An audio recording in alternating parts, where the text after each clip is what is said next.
happiness can be taught. I think everybody has the responsibility of lighting somebody else's life. Yeah. There are some, because they've got beaten around in life, that they've given up hope. And then they think they are not worth anymore. Many other well known, renowned people that I had been fortunate to interact with, I think what makes them stand apart is their humility. India is the largest education system in the world. It's larger than China. We have 1.7 million schools in the country. But unfortunately, it isn't.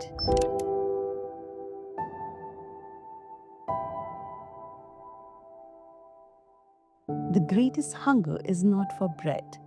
It is the hunger to be wanted, to be loved, to be treated as somebody. In this episode of Expressions, we sit down with a woman who left behind a 26-year corporate career, not out of failure, but out of fire. Dr. Shukla Bose is the founder and CEO of Parikrama Humanity Foundation. She volunteered with Mother Teresa for 7 years. She waited 7 years for school permission rather than pay a single bribe. This conversation is about dignity, purpose, and what it truly means to change a life. Hi, welcome to Expressions. I'm Neha. Today I have a very special guest with me. Let's get to know her and about her journey. Let's dive in. Hi, thank you so much, Ms. Shukla, for joining us. We are very honored to have you, and I've personally seen the great work you do, and I'd love to know more about your journey. So, my first question to you is: you volunteered with Mother Teresa for 7 years, 2 days a week throughout your college. What was that like? What was the whole experience? And was there anything that she did or said that you still find yourself coping even without realizing, even now? Well, I consider myself extremely fortunate Yes. and blessed to have had that experience to work with Mother Teresa. Not many have that opportunity, but because I was studying in Calcutta and the missionaries of charity was there. And when I volunteered with her, there weren't too many. I mean, she hadn't, got the Nobel Prize, and she wasn't internationally that well known. Of course, there were many volunteers, and I was one of them. I think that was life changing for me. It has an amazing impact. I recall the things that she said and did every day. So there are many things that stayed with me. One of the most important thing that has stayed with me, and it is not just Mother Teresa, but many other well known, renowned people that I had been fortunate to interact with. I think what makes them stand apart is their humility. Mother Teresa was extremely humble. She had no idea of the impact that she had on others. That the inspirational aura that she had around her, she wasn't at all conscious of it. And that is something that I always strive for, because I think humility is the most important step one has to move towards to bring in any harmony in one's life. Yeah, and any change also. So when you think of her now, not thinking of her as a Nobel Prize winner, but of the woman who told you to keep the mole on your face and give the surgery money to the poor, was she always that dangerously practical? No. She was a unique combination of great pragmatism and great heart. I think the reason why she told me not to cut this mole, which has been, and I can never dare to think of cutting it anymore, is because not only because she felt I was wasting money, but also because she wanted to give me a lesson, teach me a lesson. And that came from her deep maternal instincts. So she is a combination of great love, nurturing, as well as pragmatism, because she was a great teacher. Yeah, So she yeah, taught me that. yeah. Did you actually see her, cleaning wounds, holding hands in the dirt, everything? Totally, Okay. totally. I worked with her in Nirmal Hriday. Nirmal Hriday was the area where we would pick up destitutes, abandoned, dying people who had been left behind by their relatives or they had nowhere to go. We would get to hear of them and we would go and pick them up and we bring them to Nirmal Hriday. Nirmal Hriday means soft heart, and we would keep them there. We would nurse them to health. Uh, I have seen Mother Teresa take out maggots from the wounds with her own hands, with such love and care. We did it because we also wanted to follow her and help her out. But I know that we didn't do it with that much of love, the love that came naturally to her. And because she saw divinity in everybody. And I was too young at that time. I was still at college. But I would watch her do it with such wonderment. How can someone be like this? I know I'm asking a lot of questions about her, but I'm in awe that you had to, you got an opportunity to spend time with her. So my next question is, your time with her revolved around a radical definition of poverty, that the greatest hunger is not for bread but for dignity, the need to be wanted, loved, and treated as somebody. So what did she teach you about the dignity of a person who has nothing left except for their final breath? I think what I learned from her, I have something called, I have this little theory that I have developed over uh, the years, and I did my PhD in that, is called poverty of mind. And I believe that a lot of people think poverty is lack of material things, lack of opportunities, lack of comfort. But I think true poverty is when you think in your mind that you are not capable of anything more. I believe that is true poverty.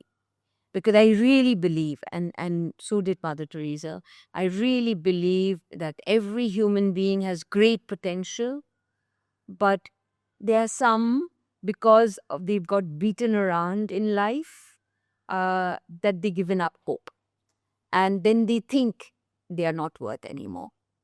I believe that she really felt dignity was the most important ingredient that one needed to have.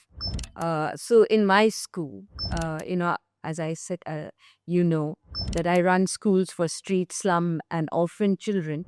In my school, I keep telling my students that you can be dignified in poverty and be very practical about wealth. This dignity in poverty is very important. Your father once wrote to the University of Cambridge to check whether your 99% score was a mistake. Was that the most embarrassing moment of your school or most defining? It was very annoying, embarrassing. I was too young to be embarrassed, but I was very annoyed because I felt, no, I didn't think that he mistrusted me, and because I felt I didn't deserve it. I really felt because I didn't study enough or not as per my standards. I was annoyed because I wish he would let it be.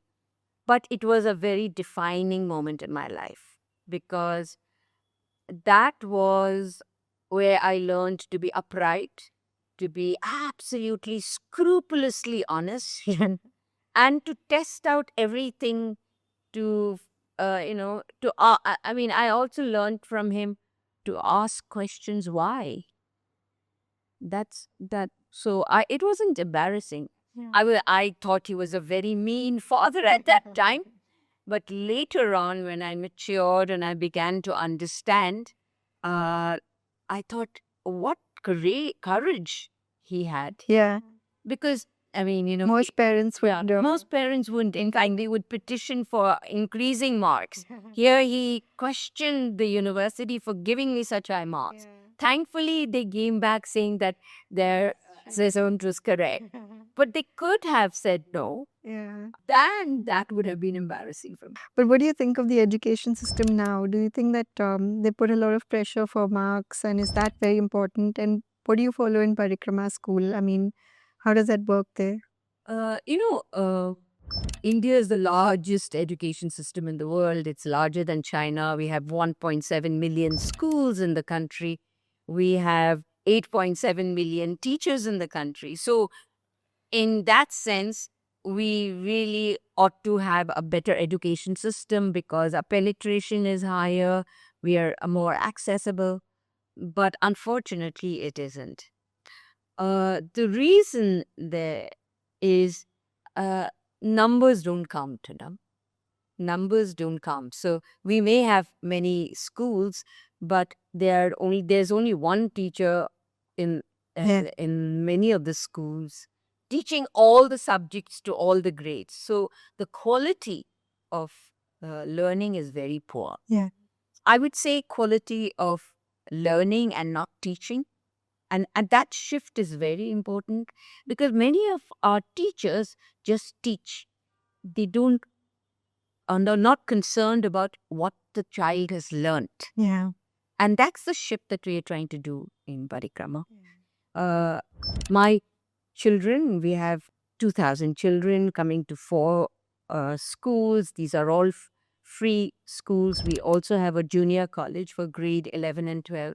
They are first generation learners. Nobody in their family has completed school for sure, but some of my parents haven't even gone to school. It's these children that come to my school. The first thing that we do is feed them. How can a child study when the child is hungry? So we give them breakfast, lunch, an evening glass malt.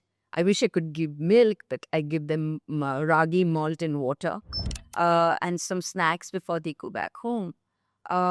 Once they are well nourished, they are able to pay attention in class. For Parikrama, how they do in their examination is of no value at all. For Parikrama, how they feel being in school, are they happy? What is the well-being quotient in the school? That is far more important for them. But because we take care of their sense of well-being, our children do very well. Yeah. We have 97% of our kids have got through in the last exam. We have so many of them. I think we have about 22 distinctions, many first classes. Uh, these are kids who don't even have a space in their house to sit and do their homework or study. It's these kids that are doing so well. Yeah. And I also saw myself that they're very involved in creative activities also. After all, education has to allow creativity, right? It has to unleash the potential that the child has. And each child has different kind of potential. The teacher must be sensitive, understanding of what the potential is and pay attention to the child. Yeah. And that's why I always say, true education if a teacher is sensitive and understands every single child, one child at a time. Yeah. Each child is different. Absolutely. Yeah, so we really pay a lot of attention to that. So my ideal student would be a combination of Leonardo da Vinci with his creativity of testing boundaries, of Rabindranath Tagore, who brought in so much of sensitivity into everything in looking at nature, and Gandhi for his moral courage. If we can find, and in a school system, if we can create a combination of that, can you imagine what our country would be like, what the world would be like? You waited 7 years for school permission because you refused to pay a bribe.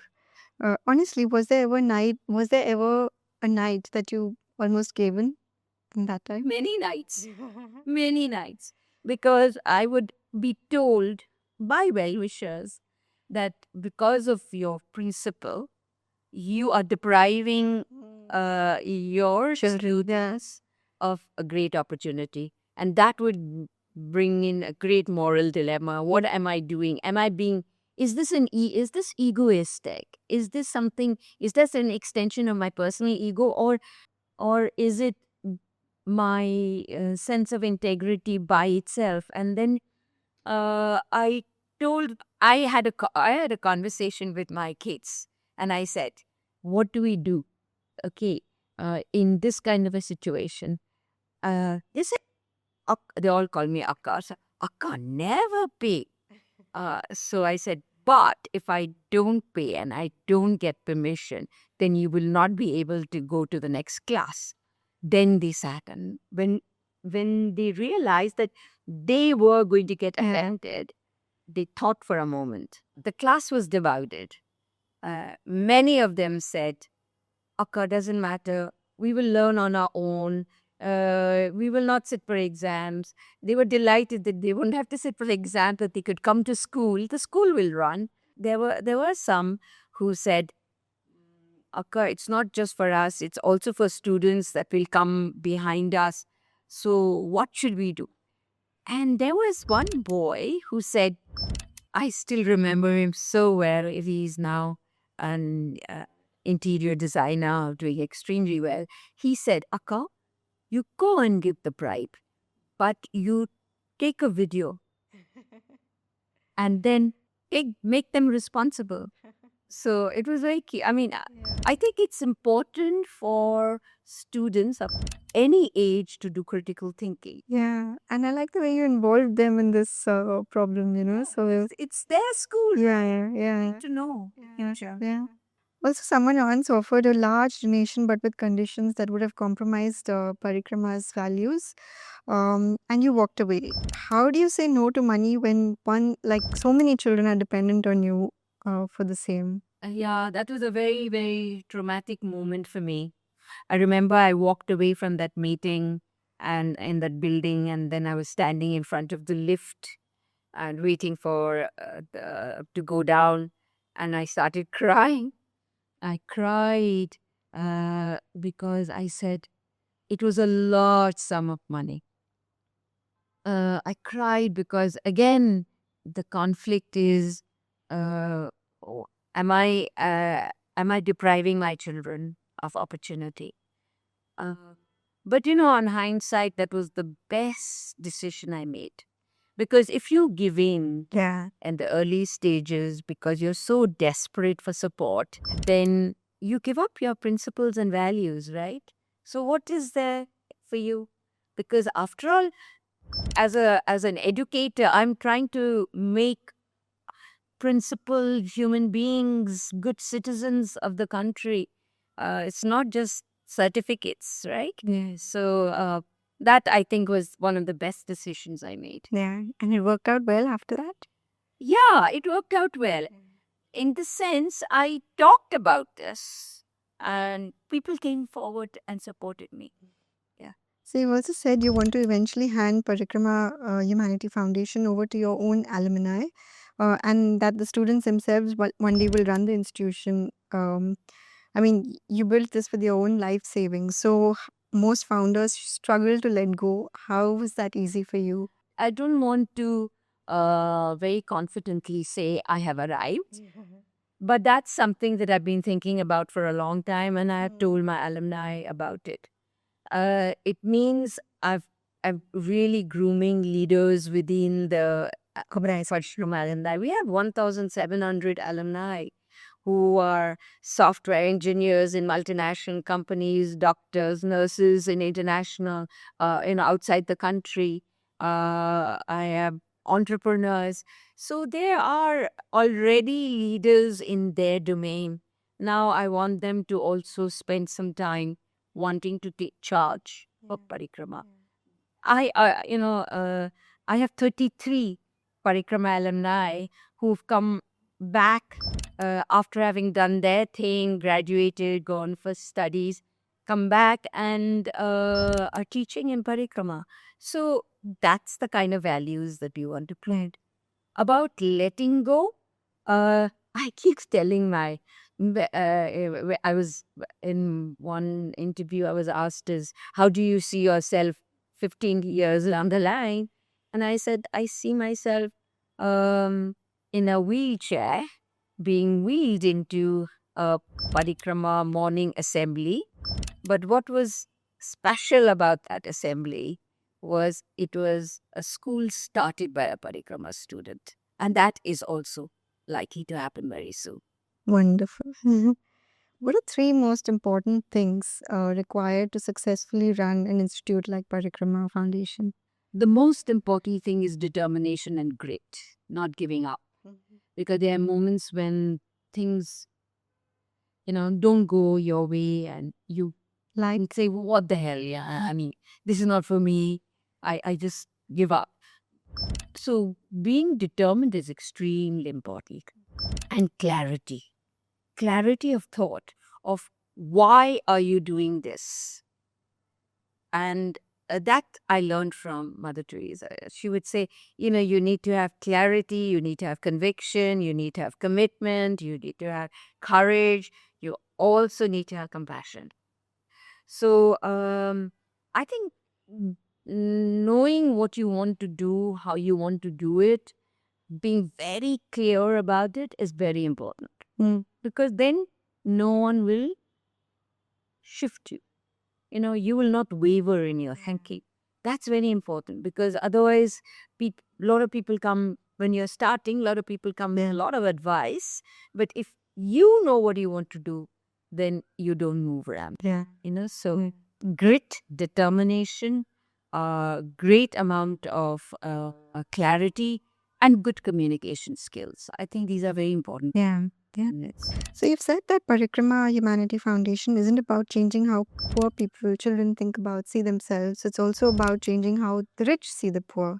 So what's the biggest misconception wealthy people have about children from the slums? The biggest misconception is most of us that come from privileged background uh, think that children from the slums first don't want to do well and they don't have the capacity to do well.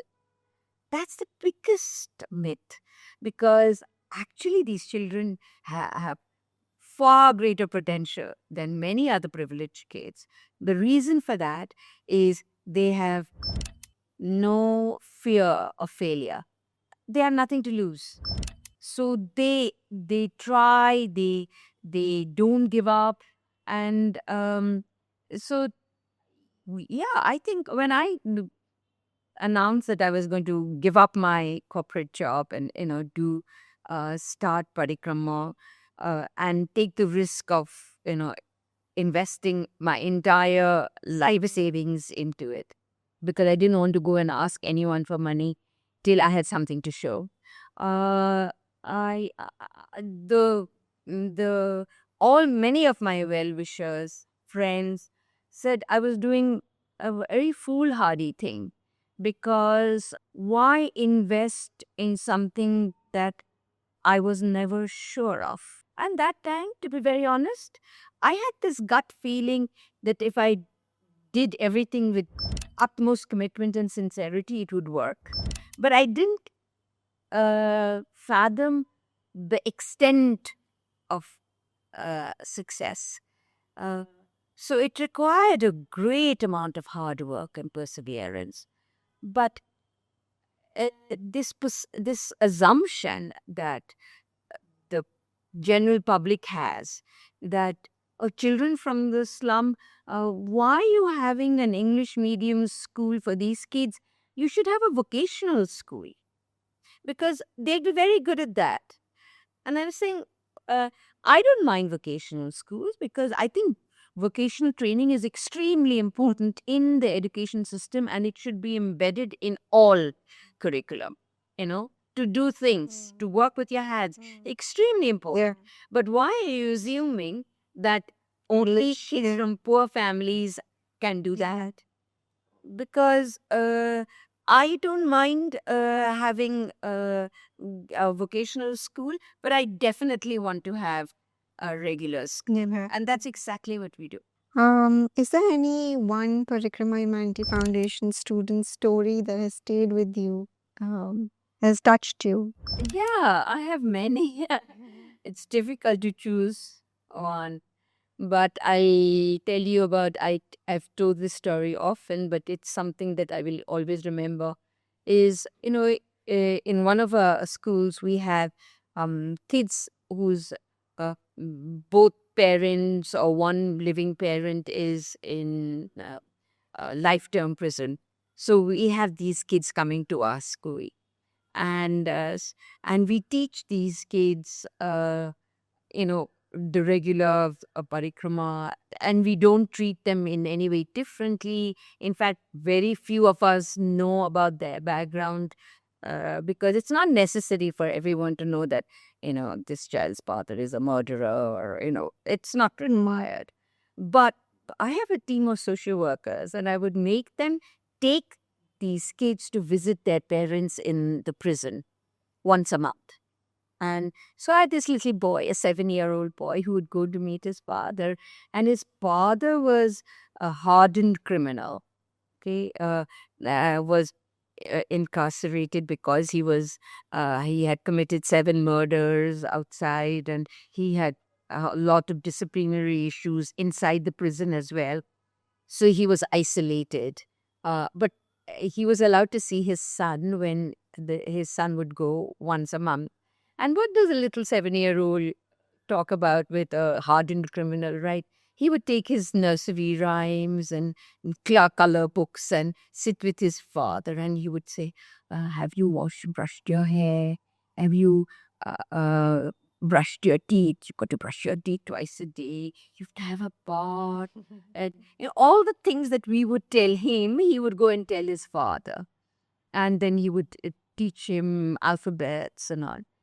And then the father enrolled for the adult literacy program. And I was invited for one annual event. And the father was getting the best prisoner award because he stood there and there were tears streaming down his cheeks. And he said, "I know I've done terrible things in life. I know I will not be able to undo them, but I still want my son to look up to me, and I'm willing to change." So, what does the story say? That even a 7-year-old has the ability and the capacity Yeah. to change a hardened criminal. So, I think change is possible. Yeah, absolutely, absolutely. So every Parikrama Humanity Foundation school has a dog. Children name them, feed them, take care of them. So why was all of this important? And I also, when I went there, the idea, Like Romeo and Juliet. yes. And also I was asked to. There's a ritual of lighting the lamp every new member who joins daily.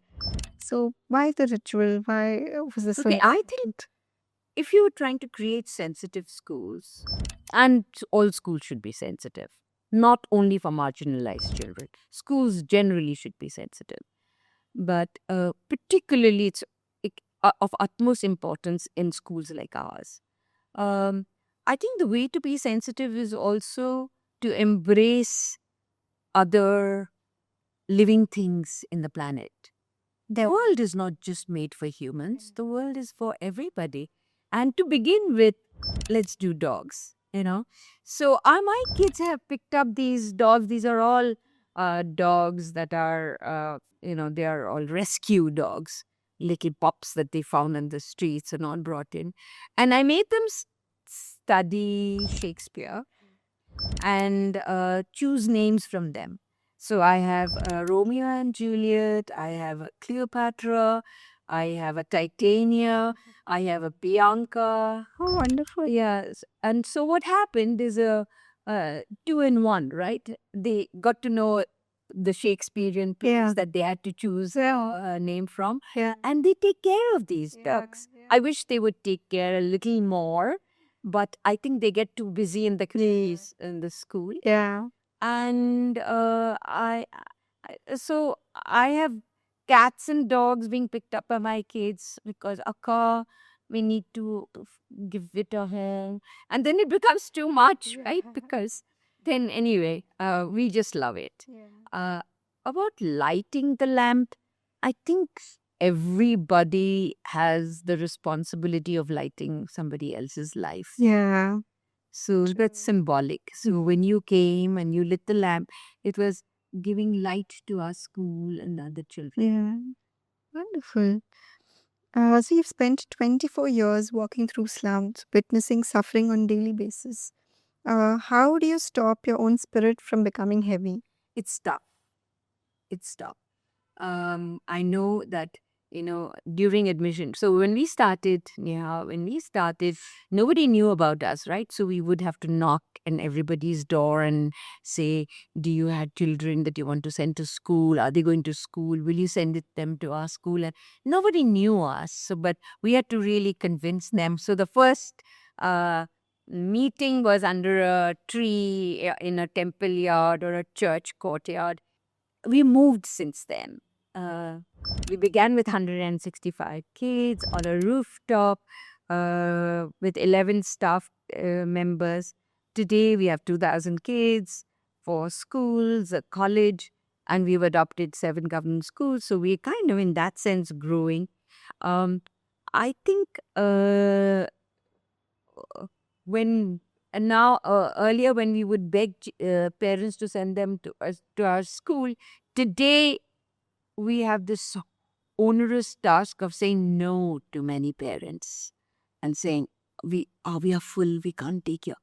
It's very painful because because during the interviews, during the discussions we have with parents, during our house visits, we realize the desperate condition that some of these families are in, and to decide who is better off is a very painful task. So yes, you're absolutely right. It's very difficult not to get cynical about the world, Yeah. but it's as delightful as well. Yeah. When you see the results also. I know. I also, on the contrary, what's one thing that can still make you belly laugh? Children, Yeah. children. I mean, the things that they come up with, uh, the solutions that they had, they're they're so delightful. Yeah. We just celebrated Mother's Day, right? Yeah. I cannot tell you how my phone was packed up with messages. Because they think I am their mother. I say I am your grandmother, but we have a good laugh. But they all call me Akka Mm. to keep my eternal youth. Yeah, there's so much. There's this joy de verve that our kids have. And they have it much more than our regular school children. Oh. Because, as I said, they have nothing to lose, everything to gain. And we teach them Yeah. be happy. Yeah. Happiness can be taught. Really? Yeah, it can be taught by exuding happiness yourself. You've said you believe in karma, but haven't really had the time to think deeply about what comes after this life. So, is Parikrama Foundation your way of telling the universe that you're doing your part? I don't think it's about telling anybody. It's just the way I am. Yeah. Yeah, it's that I have no other alternative way of living.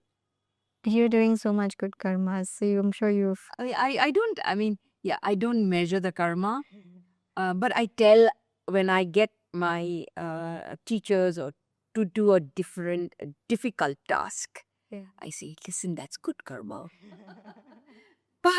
But otherwise, I'm not conscious of karma. Hmm. I'm not a religious person. I think I'm spiritual, but I feel my work is. I tell my teachers and my students that every school is my temple, church. It's so yeah. That's the way it is. That's the only way I know how to live now. It wasn't like that Yeah. 35 years ago. But today, yes. How do you picture growth now? How do you see yourself? Okay, so growth is not growth in numbers. Mm. I think I have this interesting thing that I keep saying is all that counts can't be counted. You know, Mm. we have to think of all that counts in life and not measure it. Okay.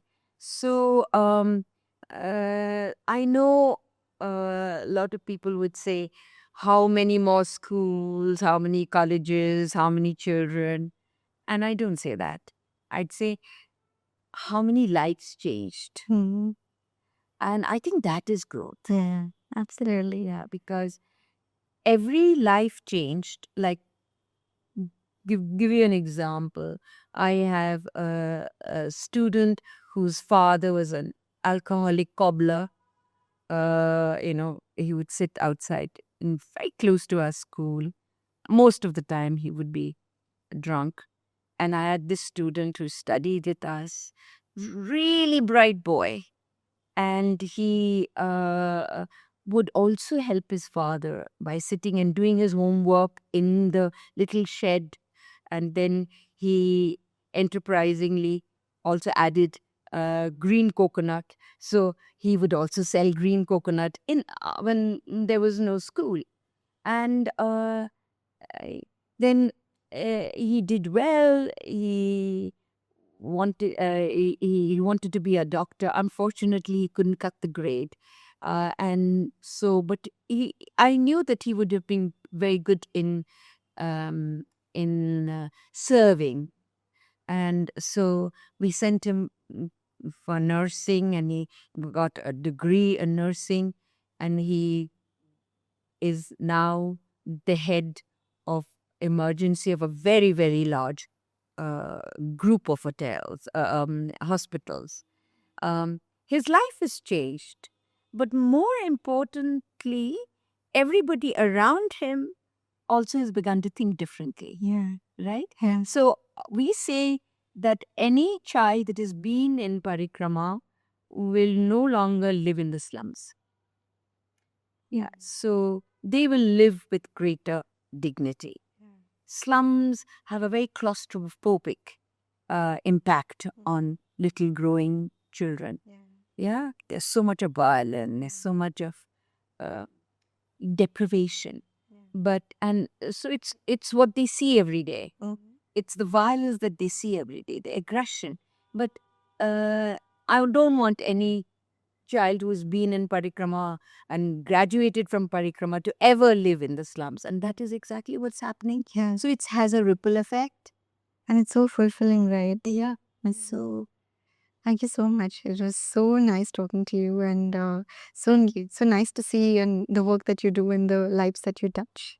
Thank you very much. Thank you for thinking of me and having me here. From Dr. Shukla Bose, hear what we are taking away.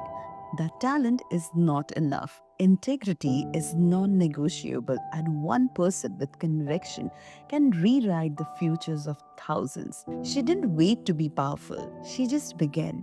If this moved you, hit that like button.